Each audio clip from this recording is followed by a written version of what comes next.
ഹോക്കിയിൽ നിന്ന് വിരമിച്ച മലയാളി താരം PR ശ്രീജേഷിന് ഹോക്കി ഇന്ത്യയുടെ ആദരം. ശ്രീജേഷിന്റെ 16 നമ്പർ ജേഴ്സി ഹോക്കി ഇന്ത്യ പിൻവലിച്ചു.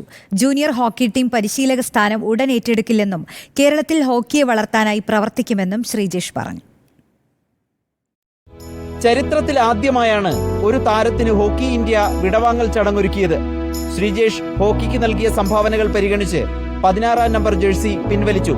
ദില്ലിയിലെ യാത്രയയപ്പ് ചടങ്ങിൽ ശ്രീജേഷിന് ഉപഹാരങ്ങളും 25 ലക്ഷം രൂപയും നൽകി.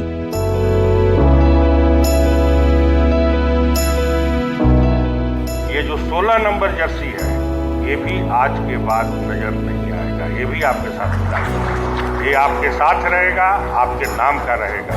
ये सीनियर टीम से दिलीप जी हम लोग सभी ने निर्णय लिए हैं, ये 16 नंबर की जर्सी आपके नाम हम लोग समर्पित करते हैं। आज के बाद ये टीम में सीनियर टीम में कोई खिलाड़ी नहीं बनेगा, ये आपके नाम रहेगा। ഹോക്കിയെ വളർത്താൻ എന്തും ചെയ്യുമെന്ന് PR ശ്രീജേഷ് കേരള സർക്കാരുമായി ചേർന്ന് പ്രവർത്തിക്കാനും തയ്യാറാണ്. ഇതിൽ കൂടുതൽ ഞാൻ ആഗ്രഹിക്കാനൊന്നും പാടില്ലെന്ന് പറയുന്നത്. എനിക്ക് തോന്നുന്നു ഒരു ഹോക്കി പ്ലെയർ എന്ന രീതിയിൽ ഒരു പ്ലെയർ എന്നൊരു കരിയറിൽ ഉറപ്പായിട്ടും ഏറ്റവും സംതൃപ്തനായിട്ടും സന്തോഷത്തോടെയും ആണ് ഞാൻ നാട്ടിലേക്ക് മടങ്ങുന്നത്.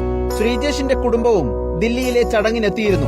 സത്യമായിട്ട് ഒരുപാട് സന്തോഷവും അഭിമാനവും അതിലേറെ എന്താ പറയുക വല്ലാത്തൊരു വികാരഭരിതമായ നിമിഷമായിരുന്നു. നമ്മൾ കണ്ടു നിൽക്കുമ്പോൾ ആ ദേശീയഗാനത്തിന്റെ മുന്നിൽ നിൽക്കുന്നത് ഓരോ മൊമെന്റ്സും എടുത്തു പറയാൻ പറ്റില്ല. അങ്ങനെ ഒരു ആദ്യമായിട്ടുണ്ടാകുന്ന ഒരു എക്സ്പീരിയൻസ് ആണ് ഇത്രയും ഇമോഷണലായി നമ്മളിങ്ങനെ നിൽക്കുന്നത്. ഒരുപാട് സന്തോഷവും അഭിമാനവും ഒക്കെ ഉണ്ട്. ശ്രീജേഷിന്റെ പേരും നമ്പറുമുള്ള ജേഴ്സി ധരിച്ചാണ് ഹോക്കി ടീം അംഗങ്ങൾ ചടങ്ങിനെത്തിയത്.